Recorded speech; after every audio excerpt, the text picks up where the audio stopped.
Hey, what's up Internet? My name is John Bromett and welcome to color grading in Photoshop. Some of you may not know what color grading is, and it's a really common effect that's used in the movie industry all the time. It's using complementary colors most often, and what it does is add a lot of mood and tension to a scene without really doing anything other than just kind of tricking your eyes. So really common is in action movies, horror movies, and things of that nature where you want a tense sort of dramatic feel.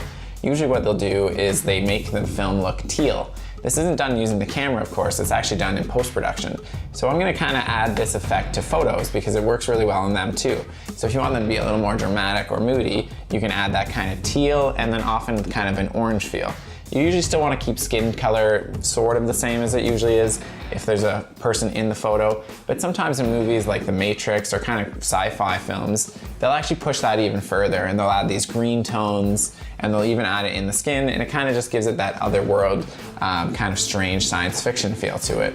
Another really common thing is if you look at apocalyptic movies or war movies, usually what they'll do is they will suck out all of the saturation, they'll make them really gray and washed, and they'll kind of put in these yellows and things because that gives it that kind of end of the world feel.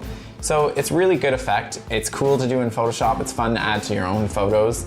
And even if you're not a photographer of any kind, I'm not, it's fun to add to portraits, it's fun to add to landscape photos, and it's fun to just add to photos that you've taken from stock photography.